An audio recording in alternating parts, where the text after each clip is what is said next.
Hey everybody, what's going on this week? You know what's funny? We're pretty much done counting votes, except in Maricopa County, where apparently things are just crazy. We do live in the most corrupt government in the world. We're governed by clowns, liars, thieves, criminals. Find me a few good people, just a few. I'm telling you, it's absolutely insanity. You know, corruption down there in Arizona. How could you not question it? How could you not question it? Because if you question it, you're considered a denier. But you know, this is a place where allegedly the day before they tested all the machines and they were working 100%. Every machine was working 100%. A few weeks before they used the same machines for the primaries, they worked perfectly. Yet, within 30 minutes of the gubernatorial election, within 30 minutes, almost 50% of the machines went to the shitter. But you can't ask why. You can't ask why people got turned away. You can't ask why people were confused that their ballot was suddenly being hand counted at a different location, not under the same supervision there was at the main location. You can't answer that. Now, I gotta tell you something. Whether you're a Democrat, Republican, Independent, Libertarian, lunatic, doesn't make a difference. If you are concerned about our country and our voting, this should be answered. Because it seems to be the Republican Party this time, but next time it could be your party, and then I'm sure the cops will be there, lawsuits will be filed, and then we have to get things straight for democracy. It won't be about denying it, it'll be about let's take care of things for democracy. I'm telling you, the corruption runs deep.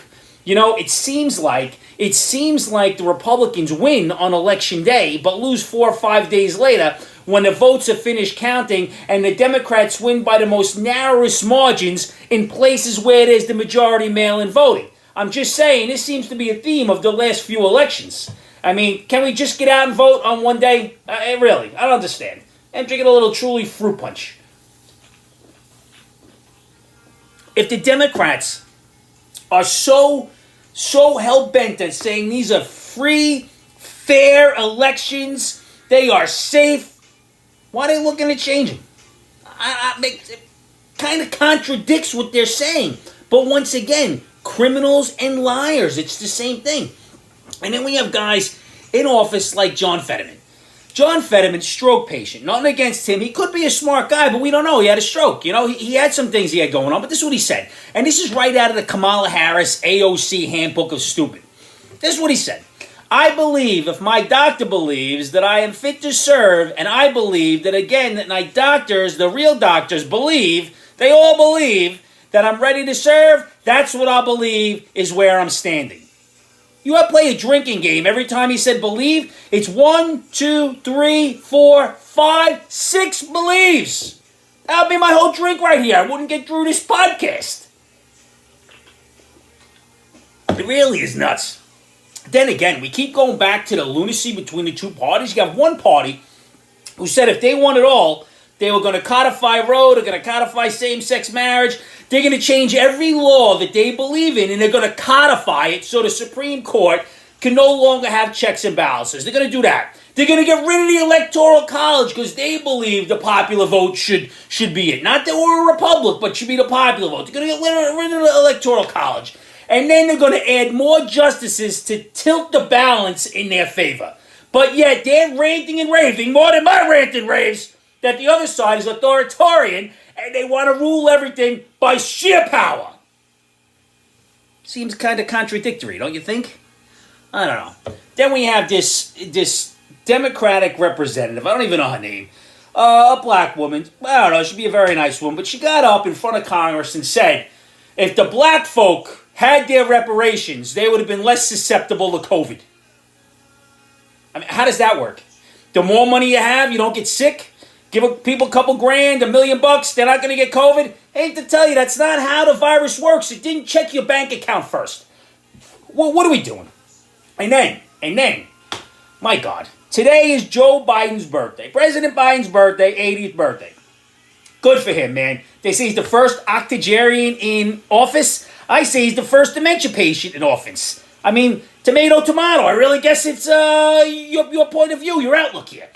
But he's back to saying some wacky things, and he's always saying wacky things. I can't blame him. As I said, he's 80 years old. The mind's got to be going. At this point, it's not early onset. So he said that he's giving reparations of $1 billion to these foreign countries, reparations for climate change. Why the hell do we owe anybody anything for the climate? You get it from Mother Nature. I don't know. I mean, really, we're paying another $1 billion? Who's getting this $1 billion, and how are they going to fight the climate? You can't fight the climate. I got an idea. It's freezing cold outside. You know how I'm fighting the climate? I'm putting a jacket on. When it's 100 degrees, you know what I'm doing? I'm having a pair of shorts and a tank top on. And turn the air conditioner on. That's how I'm fighting the climate. $1 billion isn't going to do it, although it will make my life a lot easier.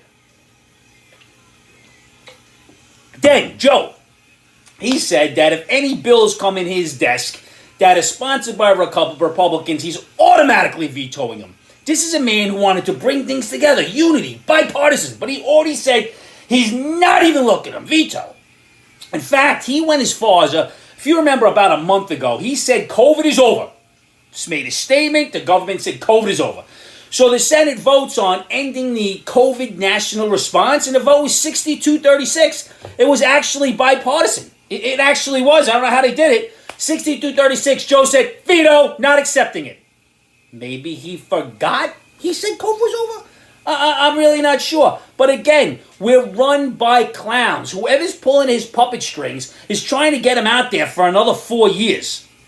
We're going to be lucky if we survive this for 2 years.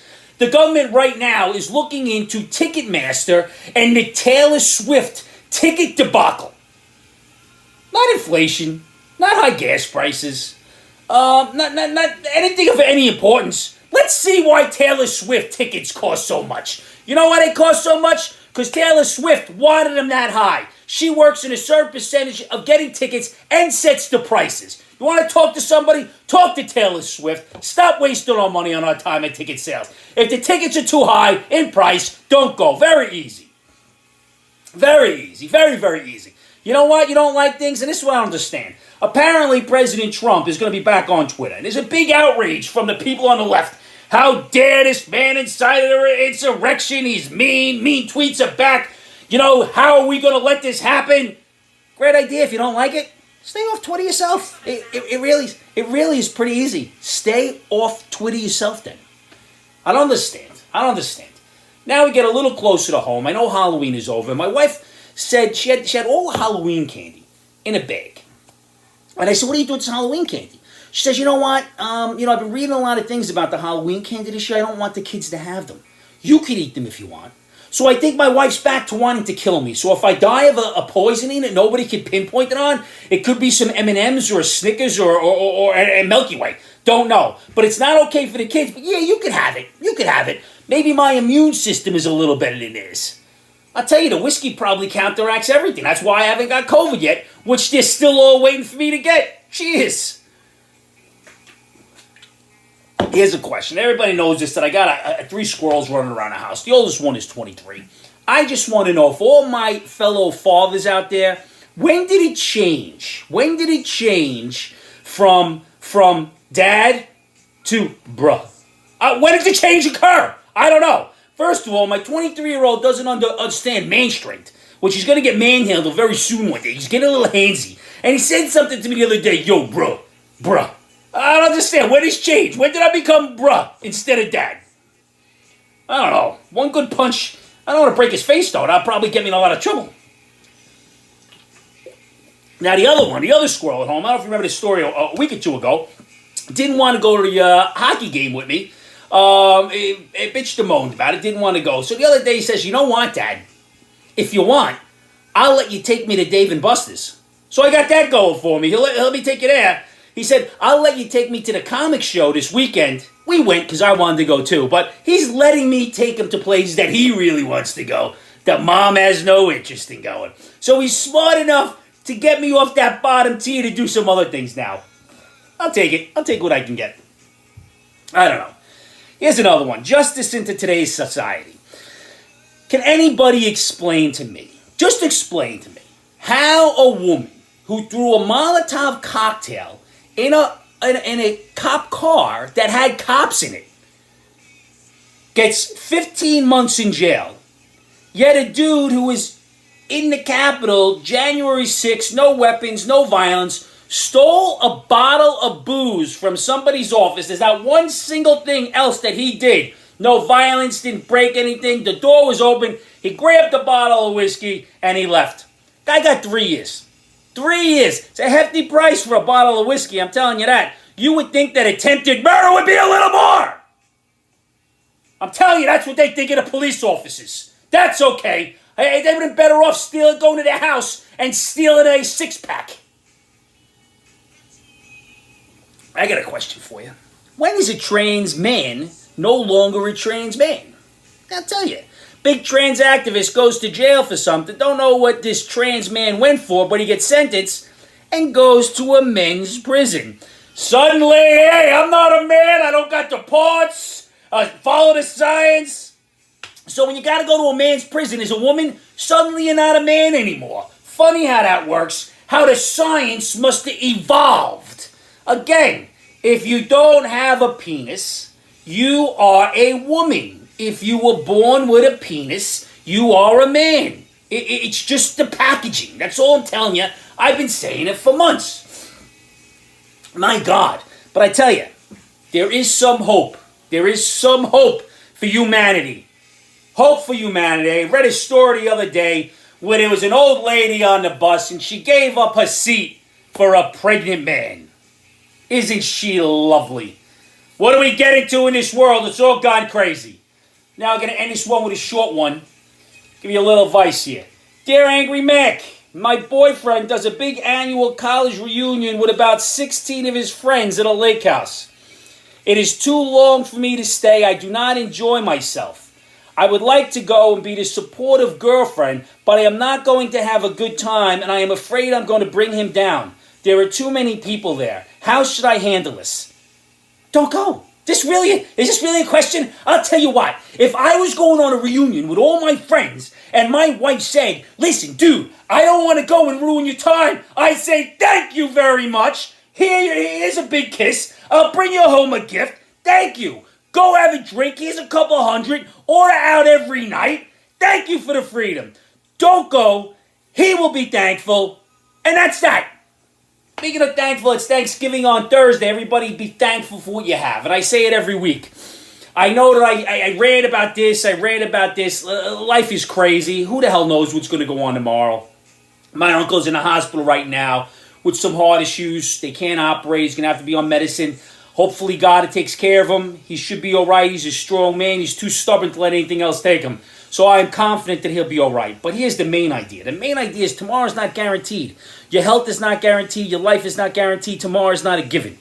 Find the person you love or people you love and don't forget to give them a hug. Whether you see him today, hug him, tell him you love him. You see him tomorrow, hug him, tell him you love him. Don't miss out on the opportunity because you never know when the last time is the last. Now remember, 3 most powerful words. I love you. Close to don't be stupid, but I love you is better. Cheers, everybody. I'll see you next week.